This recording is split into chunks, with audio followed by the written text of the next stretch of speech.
Welcome back to the Wind Waker walkthrough. Last time I went ahead and saved all of the withering trees that were throughout the Great Sea, and this time it is finally time to go back to the Forsaken Fortress. I know it's been a very, very long time since we've been there. We haven't been there since the second part, I believe, so it's been 22 or 23 videos. We spent 23 videos preparing to go here again. But now that we have the Master Sword, we should be able to take on Ganon, which is very exciting.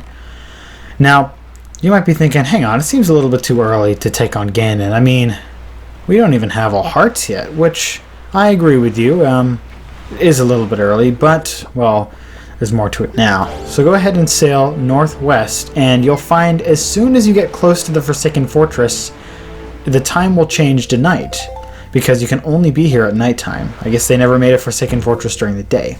Anyway, I went ahead and pulled out a treasure chart, 25, so go ahead and salvage that out. And of course, the treasure might not surprise you. I believe it's 200 rupees again.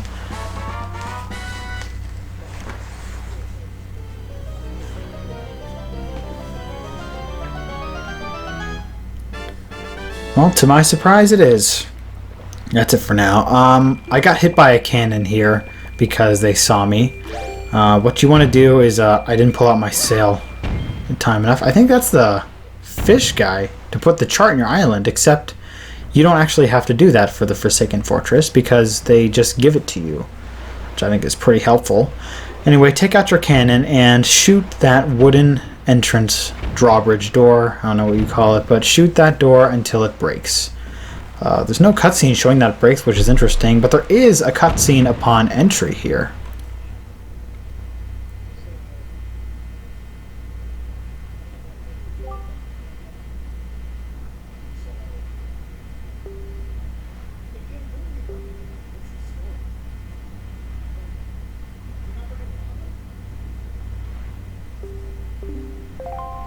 Alright, back on the Forsaken Fortress. It's very nice here.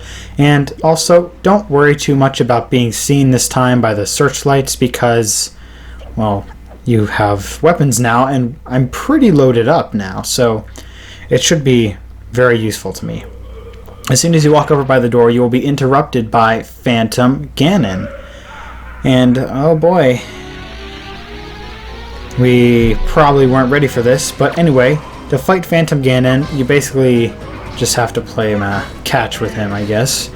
So he's gonna throw this electric ball at you, and then you have to hit it with your sword, and then, well, I failed this time, but this is a very standard fight. Oh, I got hit again. This is a very standard Phantom Ganon fight. If any of you have played Ocarina of Time, Phantom Ganon is the boss of the Forest Temple, and this is exactly how you fight him. For the second stage at least. Anyway, you want to go ahead and play some tennis with him, and then just go ahead and jump attack him, and he doesn't stay down for very long. Well, I managed to get a lot of hits on him there. He doesn't stay down for very long, so just hit him while you can. I believe I failed this time too, right there. Yep, I swung way too early. That's fine though. This is his only attack that he showed me. I believe he has other attacks too, but this was the only one that he showed for me, and I'm surprised I didn't fail there. I thought I would. Anyways, go ahead and just slaughter him until he's dead. And of course here, I was able to finish him off right there. He almost hit me again though, so definitely make use of your shield.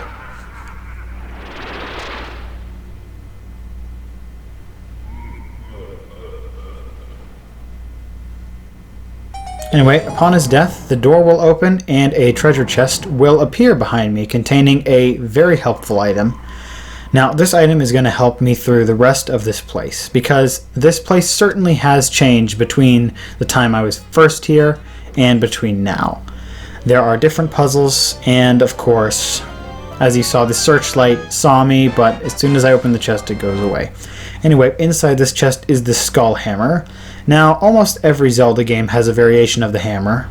Twilight Princess and Majora's Mask don't, but in this game you get the Skull Hammer, which can be used as a weapon as well as solving puzzles. Now, there are going to be mini blins basically here until you leave. You can fight them all you want, but they are never actually going to go away. I've explained it before. Mini blins, you fight them, they don't actually go away. They just keep summoning more. Well, I wouldn't waste your time with fighting them. I mean, if they really get to be a pain, then I would worry about it. But since it wasn't for me, it doesn't matter. Now what you want to do is not hit the switches sideways, but hit them vertically. And I actually got hit by these because they do have spikes on them. So be careful. And as you can see, the searchlight is following me. What it will do is it will just shoot cannons, but they're pretty easy to avoid. So you don't have to worry about being seen because now we're armed. And I just wanted to... I was having trouble trying to get my mini-map back, but I eventually figured it out, and yeah. Just go ahead and go through the door here to enter the next room here. I really couldn't figure this out. There we go. Alright, enter the door to enter the next room here. There really aren't very many puzzles inside these rooms. Where you really want to go is ascend to the top, just like before. Except this time it'll be different. There is a bokoblin in here. Killing it actually has no benefit, really. I mean, maybe it'll give you something. I don't think it gave me anything. Yep, nothing. You have a sword, though, but you can't really use it. Anyway, since there's nothing to swing across, pull out the Deku Leaf and go ahead and just glide across. And since I have a large magic meter, I wouldn't have to worry about it.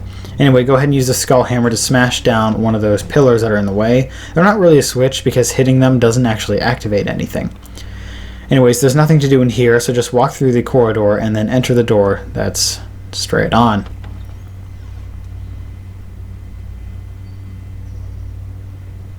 Inside this room, there's also nothing to do, so go ahead and glide over to the Deku Leaf and then enter the door that is also straight on.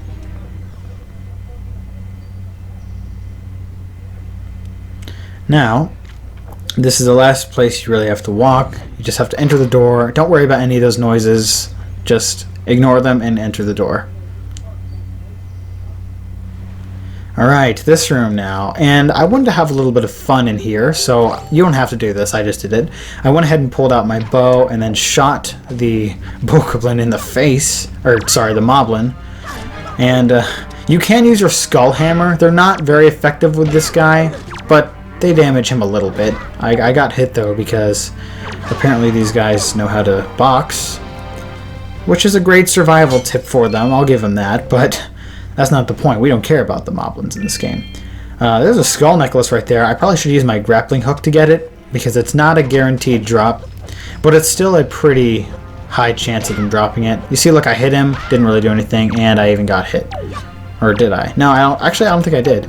I went ahead and L-targeted him and used my my bow to hit him. But anyways, they're pretty easy now, and it doesn't matter if they see you because I can actually fight them now. Because not only do I have my sword, I have the Master Sword. So this is the best sword in the game already we have. Anyway, that's it for this room, so go ahead and walk up the little set of stairs and then enter the big door. Now that I'm through here, just walk up these stairs, and there will be more mini-blins in your way. Don't worry about fighting them, even though I did fight some. But as you can clearly tell, I'm more of a do-as-I-say and not as-I-do person. Well, at least that's the case for this video here. What you really want to do is just keep ascending up the tower here, and then eventually you will get to the room over to the top. However, though, if you remember from previously, there are a couple very small ledges that I have to shimmy across, so just keep that in mind. Okay, these guys are really starting to get in my way, so I just had to fight them. Yeah, they're pretty unstoppable in this game. Anyways, there's more things in your way. Use a skull hammer to get them out of your way. And then what I tried to do is use a Deku Leaf, but I forgot I was outside, so the wind wasn't really helping me here. So I dropped down only just to fall down here. But it's not that big of a deal if you fall because there is a helpful ladder to take you back up. And you don't have to necessarily do any more backtracking. There was a mini blin on top of this ladder, but he doesn't quite understand how ladders work and fell down them. And I also got hit while trying to sidle across here, because for some reason Link wasn't moving whenever I was moving the control stick. But that's fine. Go ahead and sidle across here. You can't hang from here and shimmy on over with your hands. A little disappointing, but regardless, I'm still getting over here. The searchlight will see you. Don't worry about it, because the worst it's going to do is shoot cannons, and they don't even hit you. Alright, now for this is where I did use the Deku Leaf. The wind wasn't precisely accurate, but it still helped me get across without having to sidle. Anyways, now the searchlights should leave you alone, so just go ahead and fight any mini blints necessary, which are none, but go ahead and use the skull hammer, and then that will unlock the giant door. So all you have to do now is just enter the door and go on inside.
Alright, after that very nice cutscene with Aryll, Go ahead and just ascend up here, and you have to avoid the Helmerock King. So be very careful, because this guy will smash the wood that you're standing on, and he will try to grab you. So you see that? He'll break it, but thankfully Link understands that he needs to jump in order to reach the other side. So if you are worried about falling down, you really don't need to worry, because if you look, you can see little posts coming out of the wall where you can use your grappling hook to reach the other side. And I don't think he will smash the ones that are on the corner, even if they are made out of wood. And look, as you can see, he just killed that bokoblin. Interesting. Alright, so just go ahead and keep ascending up to the top while avoiding his headbutts as he tries to smash those. And then once you're up here, you're pretty much safe. And then he's going to get in your way. Go ahead and pull out the skull hammer and smash his head with it.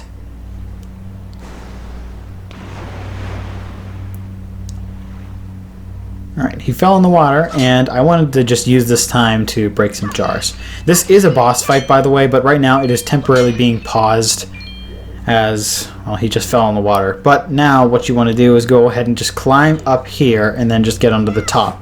I did a little jump attack. You don't have to do that, I just did that.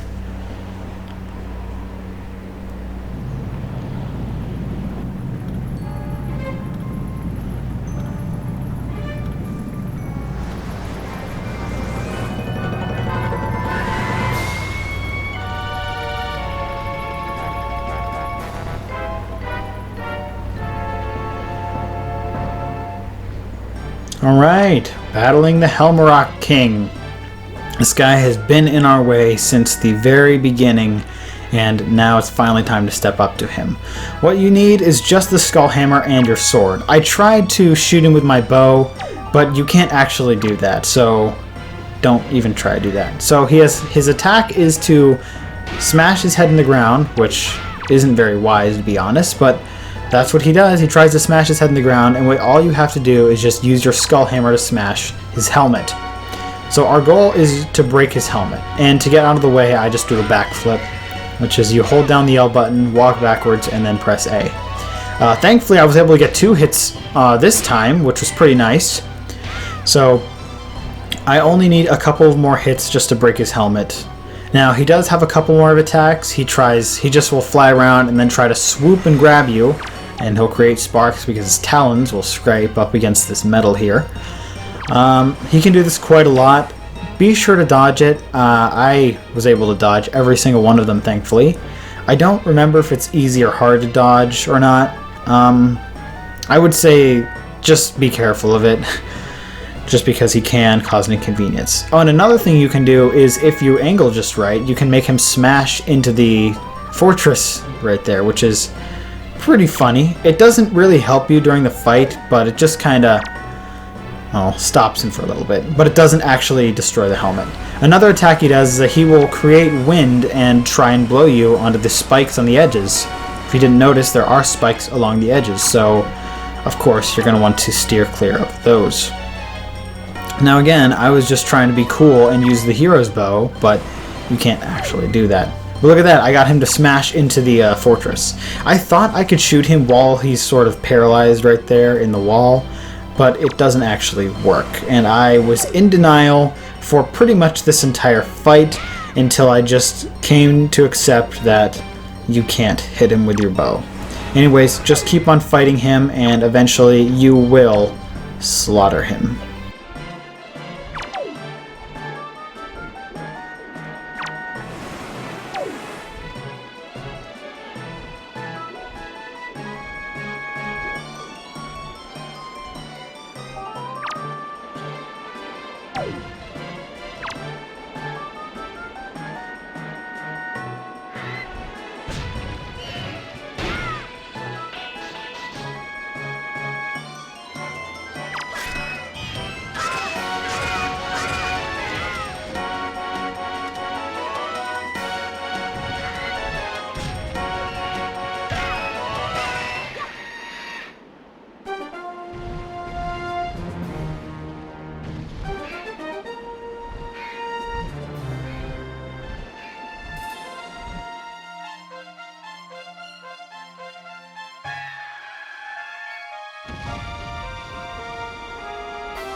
Now we can finally continue on and pick up that heart container. Now we have 16 hearts, only 4 more to get.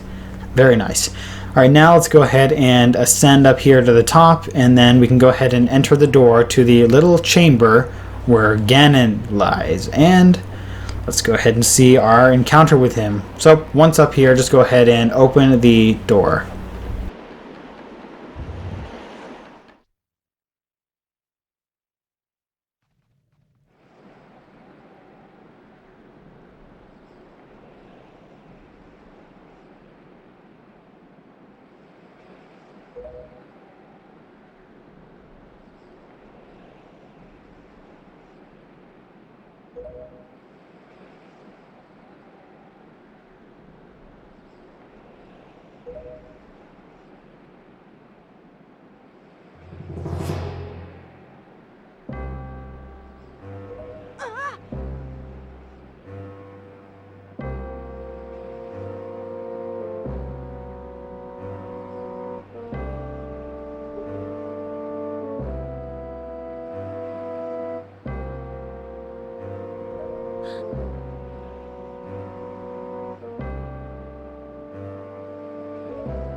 Right, well, an awful lot happened between then and now, but here we are back into the Hyrule Castle. So go ahead and, well, Tetra's not exactly that bright here, but go ahead and try and make her follow you and then enter the temple that we were just at. Because now, as they've said, we need to go back to the chamber where the Master Sword was hidden.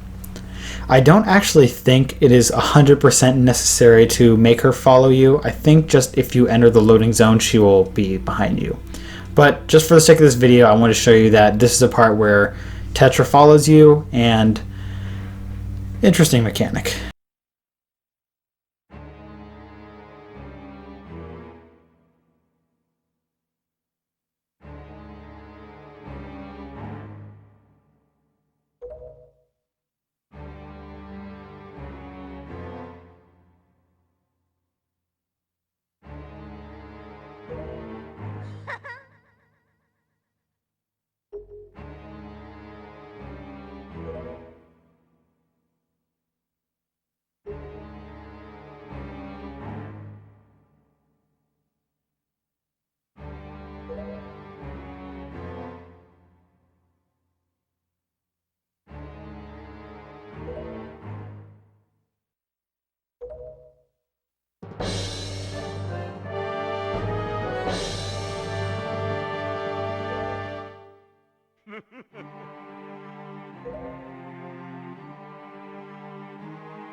Alright, now with all of that ancient history and cutscene stuff aside, that is it for this part.